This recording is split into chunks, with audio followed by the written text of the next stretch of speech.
In the spring of 1944, the world awaits the attack of the Allied forces in Northern Europe, the opening of the much-awaited Second Front.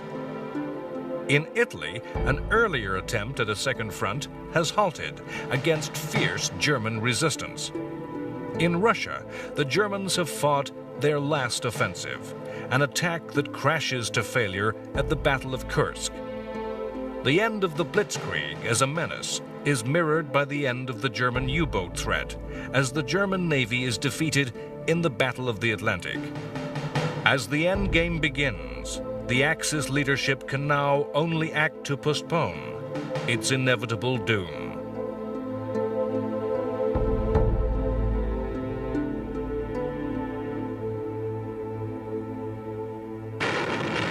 The previous autumn, the Italian advance of the Allies had stopped before the town and hill of Monte Cassino. In the spring of 1944, 4 battles were to be fought in an attempt to take the town that dominated the front and prevented any move north. First, U.S. forces were repelled at high cost by the Germans. Then Indian and New Zealand troops, assisted by heavy strategic bombers, made 2 attempts to take Cassino, both times defeated with heavy losses. By the April of 1944, the Italian campaign had reached crisis. The success of the Germans was giving Hitler hope. The battles seemed to prove that German arms could deny both the greater numbers and material strength of the Allies. Both American and British generals admitted themselves bereft of ideas. The position was finally prized open by fresh minds. Free French troops drawn from Moroccan hill tribes found ways through mountains thought impassable and encircled Cassino. Free Polish troops made a near-suicidal attack from the south. Cassino fell, and the Italian front opened for movement. In the release from the frustration that the fight for Cassino had generated, clear military judgment became clouded by ambition and lust for glory. As the Germans retreated from Cassino, American armies could have overtaken and encircled their enemy, perhaps ending the war in Italy. Instead, U.S. General Mark Clark, an officer who felt the failure at Cassino personally and suspected the British of attempting to steal the glory of victory, ordered an advance on Rome, and the Germans fled northwards in safety. On June 4th, American forces entered Rome in triumph. Meanwhile, German engineers were preparing a new complex line of fortifications against which the battle would have to be fought all over again. Soon, the glory of the capture of the Italian capital would be overshadowed by greater events. As Cassino fell, in the Pacific, U.S. forces for the first time occupied Japanese territory. The Marshall Islands were a remote group of 36 Micronesian atolls forming part of the outer perimeter of Japanese defenses. In a brilliantly planned and executed attack which used intelligence derived from broken coded signals, which enabled the U.S. forces to find the weakest points in the Japanese fortifications, the islands were taken over by 80,000 troops.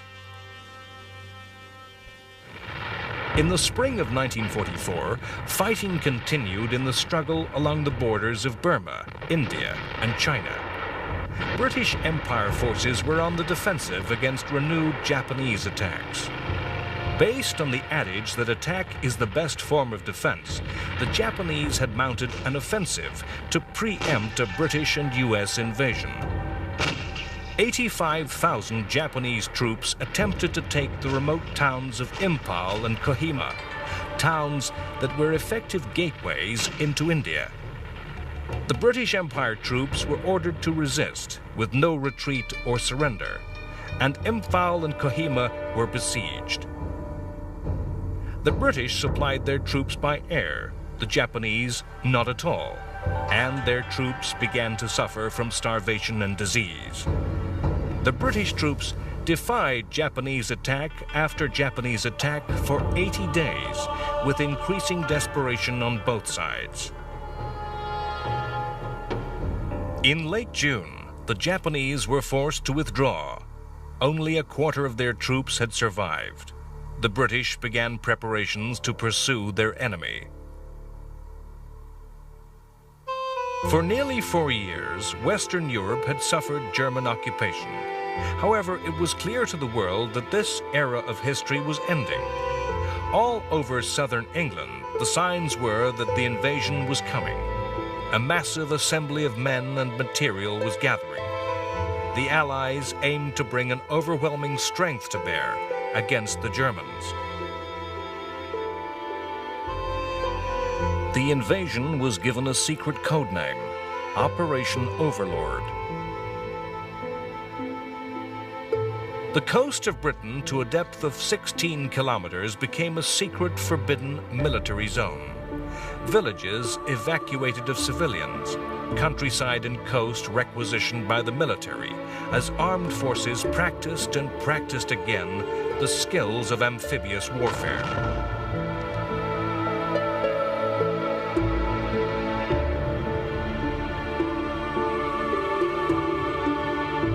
Britain itself was sealed, all foreign travel forbidden.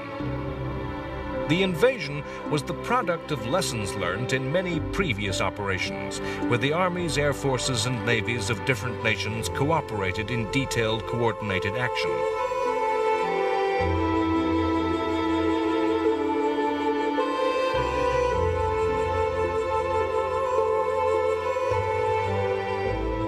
At the top of the organization was United States General Dwight D. Eisenhower.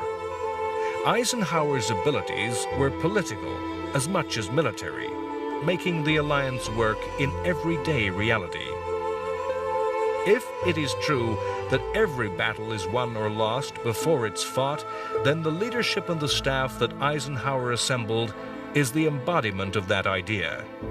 There was meticulous attention to detail and a refusal to act without the correct preparation and resources for victory. The actual military plans were in the hands of Bernard Montgomery, the master of the set-piece battle, with a fanatical obsession for detail. Eisenhower's diplomacy was crucial in his winning command of both British and American strategic bomber air forces. The Air Force commanders believed their attacks on German industry and cities could win the war on their own, and resisted their planes being used in the support of ground forces. Events would show Eisenhower right. It's hard for us to realize that armies fighting on beaches, fighting their way ashore with specialist equipment, was a new thing. Historically, amphibious landings were made by ordinary ships, ordinary boats, by small armies. The size of armies, the lack of radar, of aircraft, of the telephone, meant amphibious landings were made unopposed. The lessons of previous invasions in North Africa and Italy brought forth new technologies of war. Swimming tanks were designed to fight with the very first wave of attacks. Provided with flotation tanks and propellers, the tanks were launched at sea and swam ashore to suppress fire from defending infantry. Specialist fighting vehicles cleared mines, laid roads, and bridged obstacles. It was an eccentric area in which the British excelled.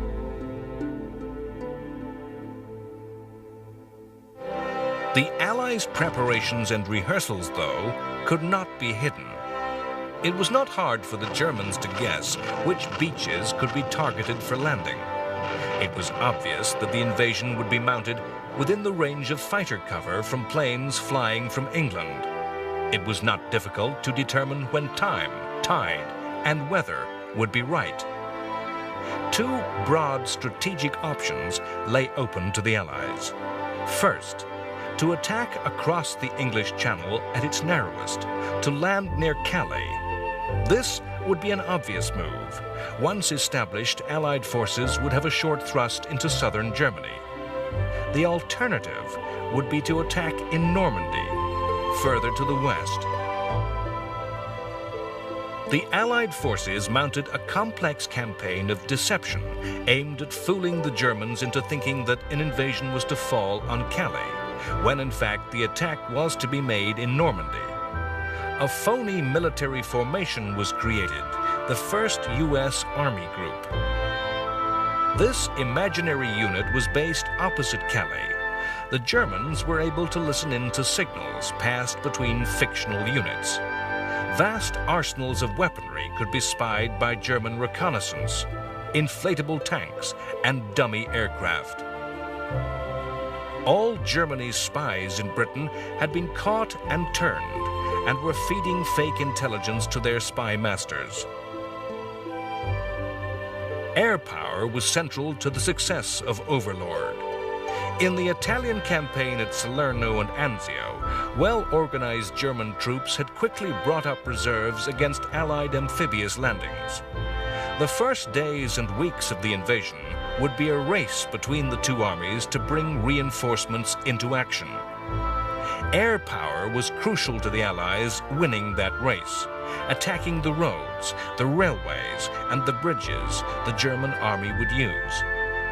In April and May 1944, more than 11,000 aircraft of all types flew 200,000 sorties against targets in France. Communications, airfields, military bases, coastal guns, and radar stations. The railway system of northern France was almost entirely destroyed. The air forces were important in the deception, too. 3 times as many bombs were dropped in the east aimed at the Calais region as were dropped near to the true Normandy target. The Luftwaffe was entirely overwhelmed. It had a mere 300 aircraft to match 11,000 of the Allies. The disruption wrought by the Allied air forces was complemented by the actions of the French resistance. The armed resistance, the Maquis, was not strong enough to take on the German army, but through acts of sabotage and diversionary attacks, they disrupted German communications, preventing the rapid reaction that could have halted the invasion on the beaches.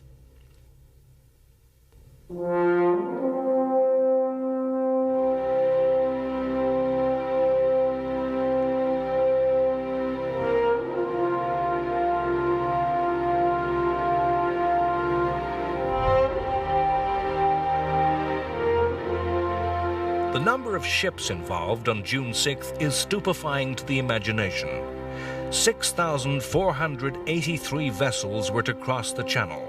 So large a fleet that had Calais been chosen, there was not enough sea room for such a fleet where the Channel was at its narrowest. The fleet included 4,000 landing craft and hundreds of specially adapted transport ships and stretched from horizon to horizon in every direction. 7 battleships, 23 cruisers, and more than 100 destroyers accompanied the troop transports. On D-Day, these ships engaged the German coastal guns. Germany had but 4 destroyers and 39 motor torpedo boats. Germany's plans to resist invasion were no less detailed. Allied troops were to be met on the beaches by a formidable line of bunkers and coastal guns, the Atlantic Wall. The defenses were organized by Erwin Rommel. He intended any invader to be pinned down on the landing beaches by what were called the static divisions manning the forts, and then hit by a mobile reserve of panzer forces held inland. The Germans stripped the French Maginot Line to build the Atlantic Wall. They laid millions of mines and devised cunning traps and obstacles for landing craft and tanks. The destruction of the coastal defenses by the warships needed daylight.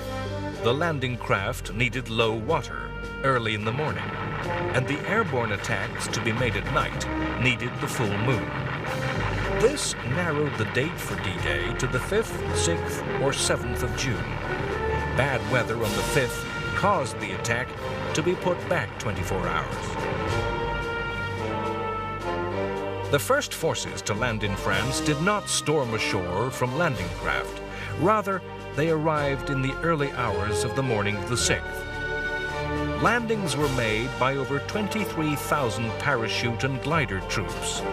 The airborne landings were made on the flanks of the invasion zone to protect the beaches from counterattack, whilst the seaborne forces established a bridgehead. The ground forces were delivered to 5 landing beaches. In the east, 2 areas, codenamed Utah and Omaha, were the responsibility of the American forces. The experience of fighting on the 2 beaches was very different. On Utah Beach in the far west, the American forces met perhaps the weakest of German troops. 3 battalions of infantry defending the beaches surrendered without firing barely a shot. The Utah casualties of 197 were the lowest of any on the day of the invasion, in comparison to the 23,000 who came safely ashore. In contrast, the U.S. forces landing on Omaha underwent the very worst of ordeals endured by any troops on June 6th. The U.S. 1st Division came ashore to be met by perhaps the very best troops that the Germans had stationed on the coast. The American soldiers landed on beaches overlooked by cliffs, beaches onto which the Germans were able to direct murderous artillery fire. At Omaha, the swimming tanks were launched too soon, and many foundered in heavy seas. Without the support of these tanks, the infantry on the beach was vulnerable to German infantry in fortified positions. Omaha Beach has been called a disaster and portrayed in fiction as hell. Yet, despite 2,000 deaths on the first day, 34,000 came ashore.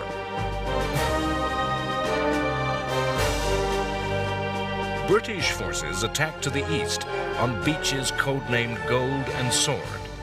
On Juno Beach, the invaders were Canadian. On all 3 landing zones, the German defenders were not the best and were thinly spread.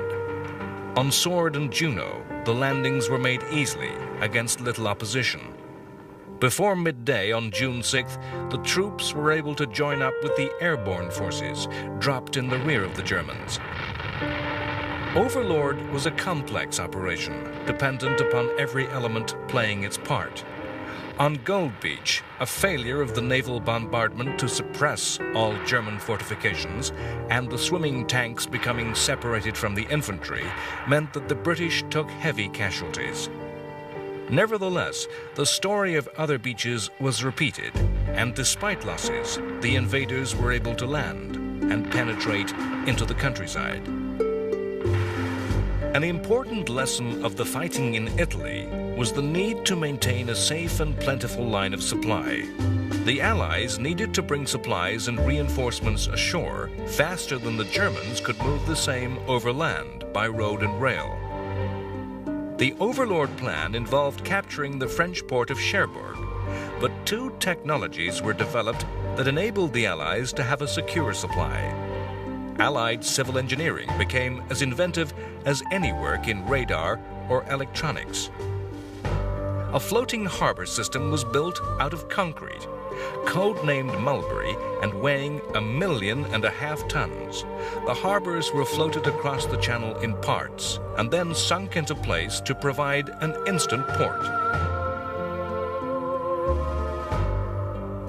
Later in the campaign, a flexible oil supply pipe was laid under the sea to deliver a constant flow of fuel. In the 3 weeks following the invasion, the Allies moved more than 800,000 troops across the channel. They joined all the beachheads together and captured the port of Cherbourg. Yet the invasion fell behind schedule. The territory held by the Allies was too small to hold the troops that had been transported.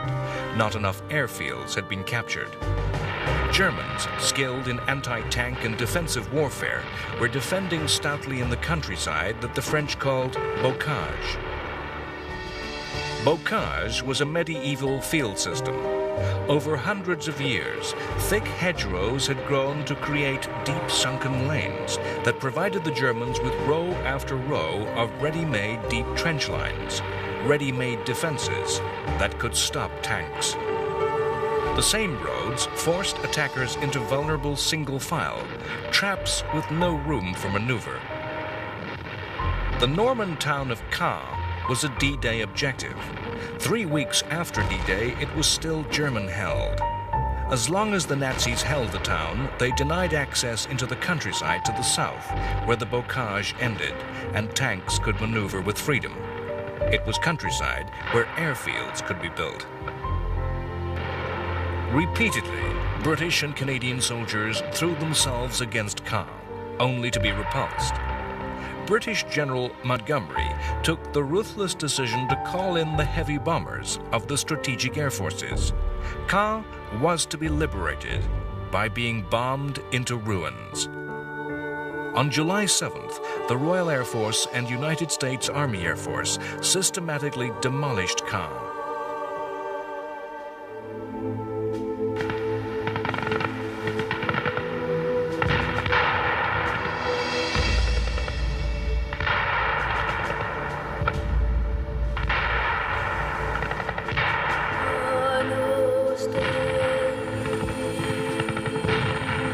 In the next week, the British and American armies fought a series of fierce battles as they pushed the perimeter of the beachhead ever south.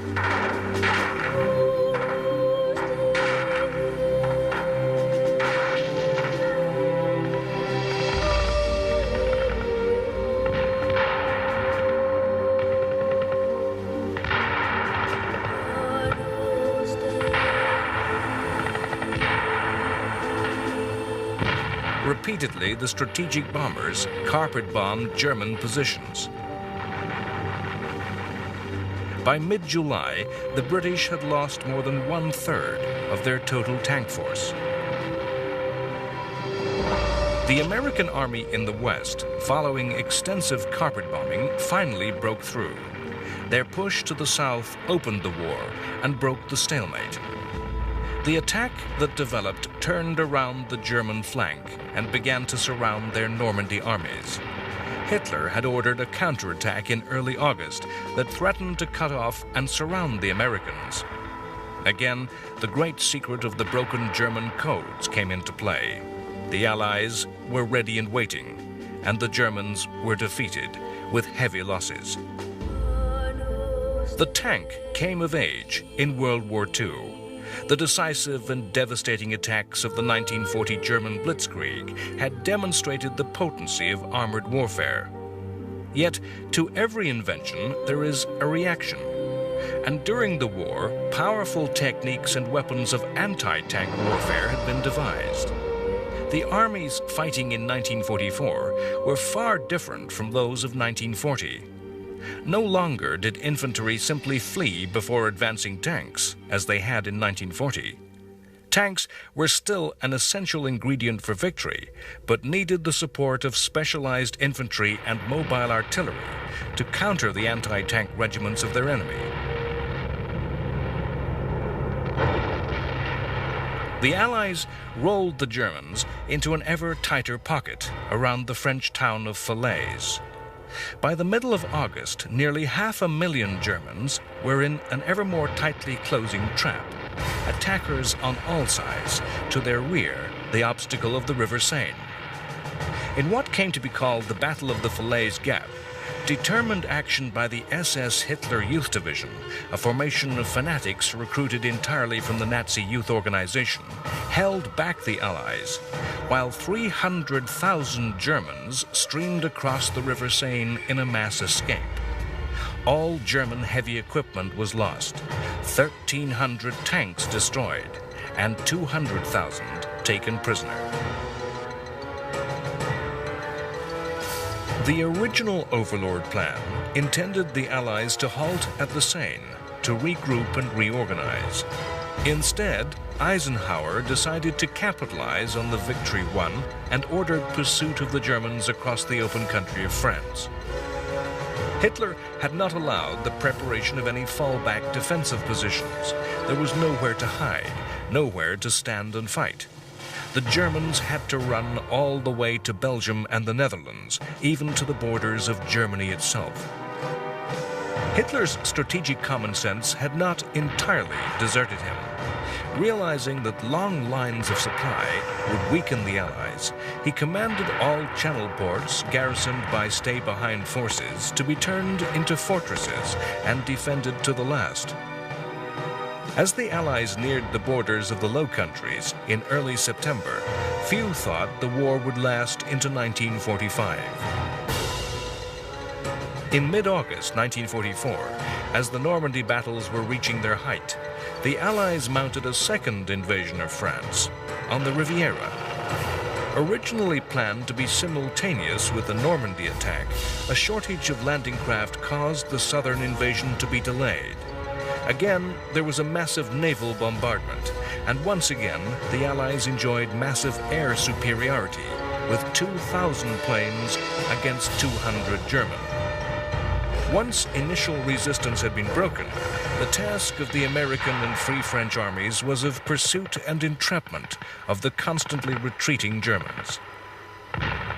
The Riviera landings threatened to confound Hitler's plan that Paris should be turned into a fortress and battleground. Hitler talked of the French capital as a Stalingrad that would entrap the Allied armies and lead to their annihilation, enduring the same fate as befell the German army at the Russian city a year before. The Riviera landings threatened to surround Paris and instead make the city a trap for the Germans. On August 18th, when it became apparent that the Allied armies were threatening to overwhelm the occupiers, the population of Paris rose in revolt, and fighting broke out on the streets.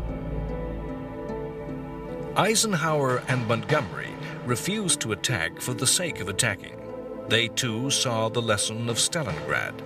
They ruthlessly believed that liberation could wait, and only military necessity justified attack.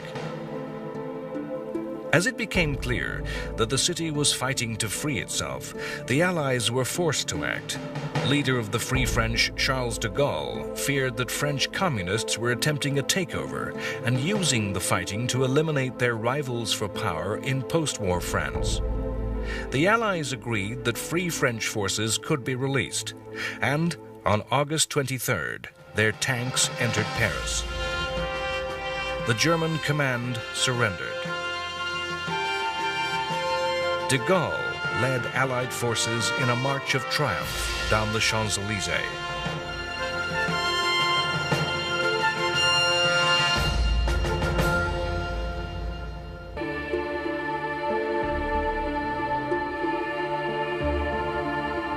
The Allies enjoyed the results of many new technologies, new weapons, and new scientific ways of waging war. This war of invention was not one-sided. Germany was one of the world's leading scientific nations, and the German armed forces enjoyed the use of futuristic weaponry. As the Allied armies fought to establish their grip upon northern France, one of the most famous products of German ingenuity made its debut. On June 13th, the first V-1 flying bomb was launched against London. The V-1 was the prototype cruise missile, a pilotless jet aircraft with automatic guidance that was both ground and air-launched. In the next 2 weeks, nearly 2,500 of these missiles were fired. The flying bombs brought the return of terror to London, worse than the conventional air raid, as attacks were constant. There was no warning, no all clear, no release of tension. As in 1939, children and the vulnerable were evacuated. Some of the missiles were destroyed by anti-aircraft artillery. The fastest of fighters could catch and shoot down the V-1, but this needed courage from the pilot, as the missile exploding frequently destroyed the attacking fighter. Some Spitfire pilots developed a daring technique of flying alongside the V-1, wing to wing, and then placing a wing beneath that of the V-1, tipping the missile into a tumbling dive. In September 1944, mysterious and massive explosions began to occur all over the British capital. A thunderclap of destruction would be followed by a roaring noise that shocked and dazed survivors, likened to that of a speeding train. The explosions were attacks by a new German secret weapon, the V-2. The V-2 was the first ballistic missile. The roar that followed the explosion was the sound of the supersonic missile arriving after the detonation. The government hid the truth. Official news talked of gas explosions. It was 2 months after the first V-2 attack that the government admitted the new weapon existed. There was no defense against the V-2. The missile took less than 3 minutes to fly to Britain.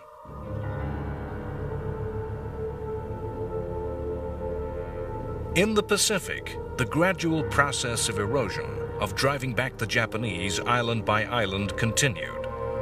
In June 1944, yet more amphibious assaults began, this time in the Marianas Islands. The islands were important to both attacker and defender. The first target, Saipan, was an important Japanese base and within strategic bomber range of the Japanese home islands. The second U.S. objective, Guam, held important supplies of fresh water and was the best natural harbor in the Western Pacific. Guam would also be a base for bomber attacks on Japan and a starting point for attacks to recover the Philippine Islands. As so often in these invasions of Pacific islands, the battle on land was preceded by a naval battle. The Battle of the Philippine Sea turned into the largest carrier battle of the war. The Japanese were outnumbered in nearly every aspect. The Americans had more than twice the aircraft, had 7 major carriers to Japan's 5, 8 light carriers to Japan's 4. Disparity in quantity was matched by difference in quality. After earlier battles, Japanese crews and pilots never regained the level of training and prowess they had enjoyed earlier in the war, and came to be surpassed in skill by the Americans. The quality of American radar and intelligence was also superior. A great air battle was fought, in which the Americans enjoyed such superiority that the fighting came to be called the Great Marianas Turkey Shoot. The Japanese lost nearly 2/3 of their planes. 2 Japanese carriers were lost, 1 to air attack, 1 to a U.S. submarine. With the naval threat destroyed, U.S. Marines had to fight a stern battle to take Saipan. 4,000 Marine casualties were sustained in the first 2 days. An invasion planned to last 3 days stretched to 3 weeks. The terrain of Saipan meant that the U.S. soldiers were forced to make repeated frontal assaults against dug-in Japanese. The defenders fought with fanatical determination. In July, a mass suicide attack by the Japanese saw more than 4,000 Japanese troops killed in 1 day. Rather than surrender, many Japanese chose to die by their own hand. The delays caused in the taking of Saipan allowed both defenders and attackers of Guam to make full preparations. The Americans opened the assault with the heaviest air and naval bombardments of the Pacific War. More than half the 20,000 Japanese defenders were killed before a single U.S. Marine landed. Although Guam was secured easily, the remnants of the Japanese forces fought on. The last surrendered in 1972.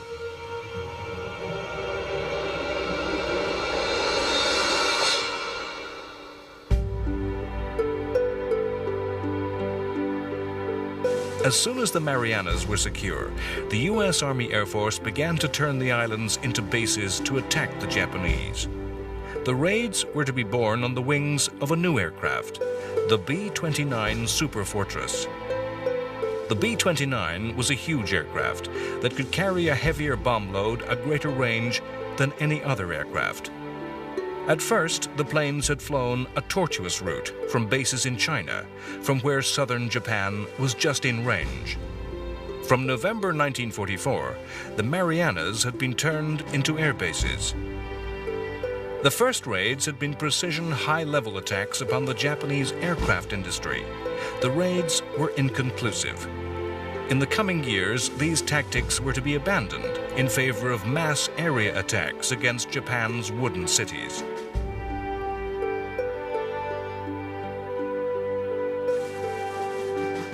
When ordered to retreat from the Philippine Islands in 1942, U.S. General Douglas MacArthur had famously promised to return.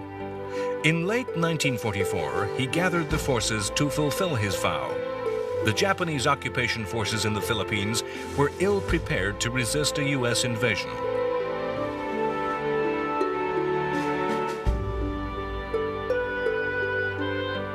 Japan had entered the war in 1941 fully mobilized, with as many men as possible in uniform and industry at near capacity.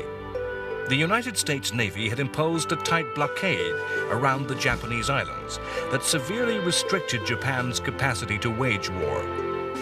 In contrast, the U.S. Navy enjoyed an embarrassment of riches, able to draw from a well of near-bottomless resources.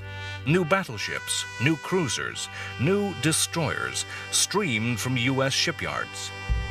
Of the most important ships in the war, the aircraft carriers, no less than 21 new major carriers had been launched since Pearl Harbor, 5 times the equivalent number of Japanese ships.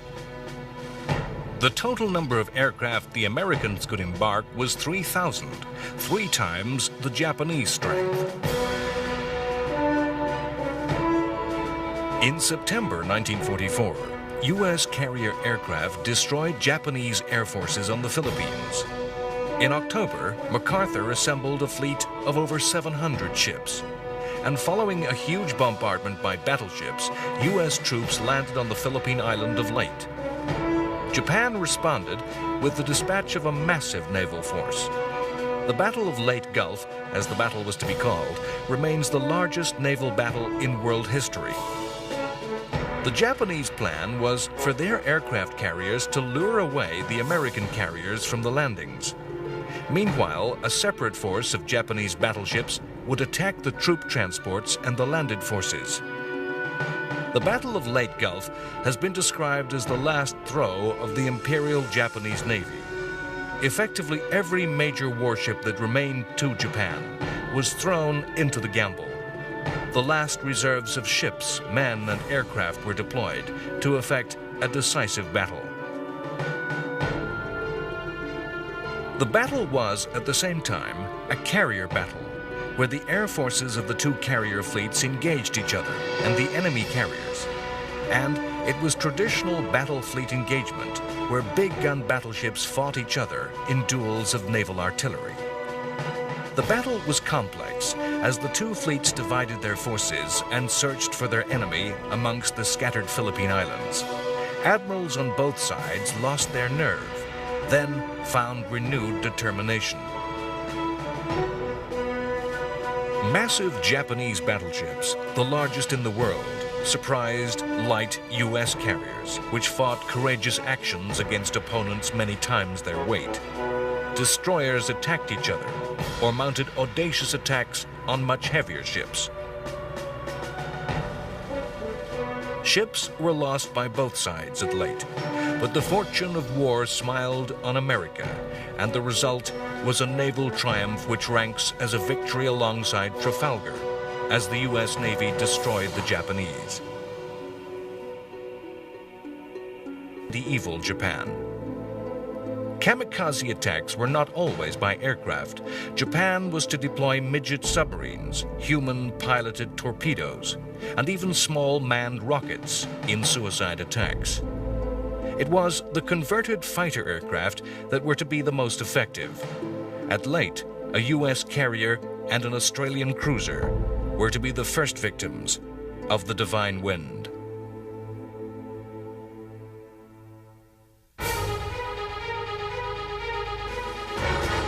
Hitler had seen the Western invasion as the greatest threat endangering the very heart of the Third Reich. On the Eastern Front, he was prepared to concede territory and transfer troops to the West. On June 22, 1944, as the fighting in the West was at its height, the Soviet Union launched a massive offensive that threatened a general collapse of the German armies in the east.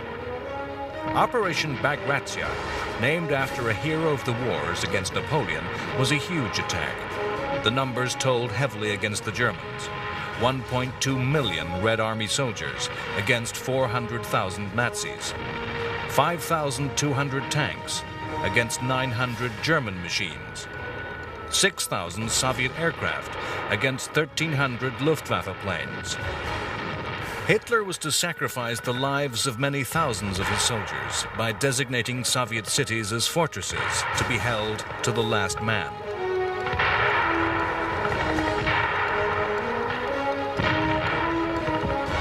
In just 5 weeks, the Russian armies advanced nearly 750 kilometers. By the end of July, the Red Army was 20 kilometers from Poland's capital, Warsaw. As happened at Paris, the population of the Polish capital, with the sound of Russian guns echoing over their city, rose in revolt. The Russians did nothing. They drove attacks to the south, into the Balkans, fighting in Bulgaria, Romania, and Hungary, and north into the Baltic states. Meanwhile, the Germans systematically destroyed Warsaw and killed more than 200,000 Poles. The Russians were already looking forward to the post-war order. The attacks to the north and south, rather than towards Berlin via Warsaw, were aimed at placing those states within the communist orbit. The Germans were allowed to destroy the Poles, to create a space that the Soviets would fill. The war aim of the Allies seems at first simple: the destruction of Nazism, the rolling back of Axis conquests, the liberation of enslaved peoples. Already in late 1944, the signs were there to see that the post-war world would not be a place of simple, straightforward certainty. In October 1944, a British army re-entered Greece. The occupation of Greece had crumbled since the capitulation of the Italians in late 1943. Control had passed to the Germans. Italian weapons had fallen into the hands of Greek resistance fighters, including the Greek communist partisans, the Hellas.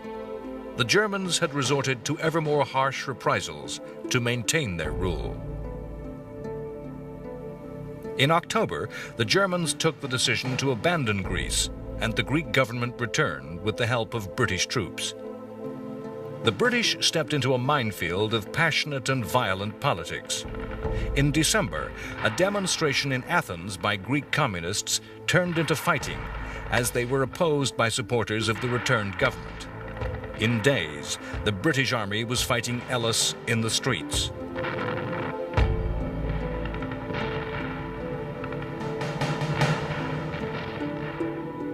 In the autumn of 1944, the optimism among the Allies at the end of the Normandy campaign that the war would soon be over was to prove misplaced.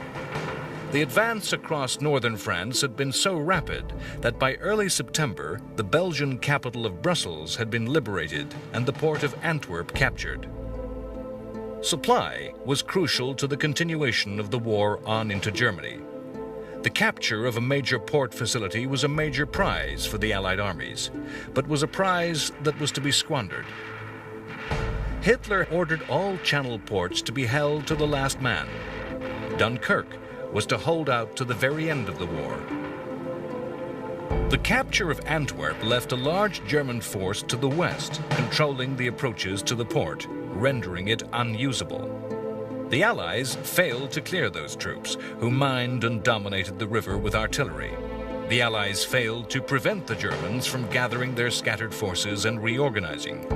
The Allies ignored intelligence that revealed their plan to fight a major battle against the Allied supply lines.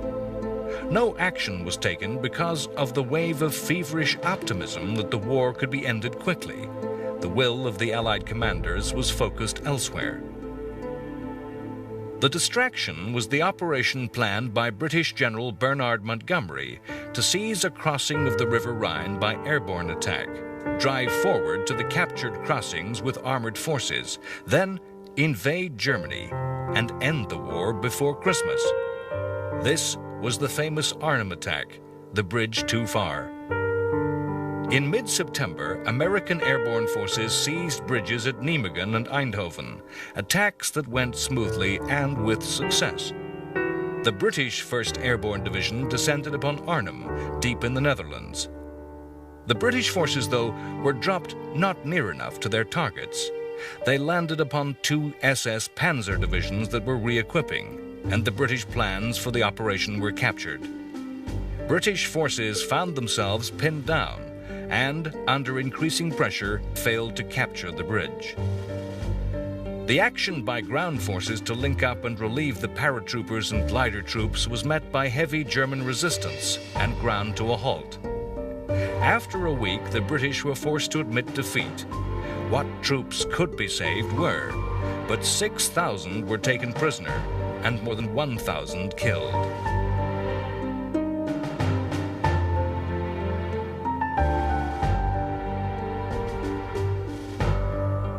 Arnhem was not a decisive defeat in itself, but the operation took Allied attention away from the situation at Antwerp. The failure to mount a simple mopping-up operation and make Antwerp port operational was to lengthen the war. After the chaos at Arnhem, the Allies had to fight a series of difficult actions against the German forces that had taken the opportunity to reinforce and prepare. The battles were fought across the flooded and waterlogged Low Countries. Attacks had to be made by commandos with amphibious vehicles. Canadian armies had to make repeated charges across open ground against prepared German artillery, surrounded by dense infantry defenses. Pillboxes and strongpoints had to be taken one by one in close infantry action. The towns of the region had to be cleared in fierce street fighting. In the midst of all this, engineers and naval minesweepers had to clear the mines and booby traps with which the Germans had filled the waterways. It was not until late November, more than 80 days after its capture, that Antwerp was brought into action. A desire for victory, of an end to the fighting, only condemned Europe to enter another year of war. Next time on World War II, The Complete History, in a desperate attempt to save Germany, Hitler attempts to repeat the triumph of 1940 with attacks through Belgium in what history comes to call the Battle of the Bulge. The Germans collapse in the east, and Russian armies enter Germany. They encounter Auschwitz, and the full evil of Nazism becomes known to the world.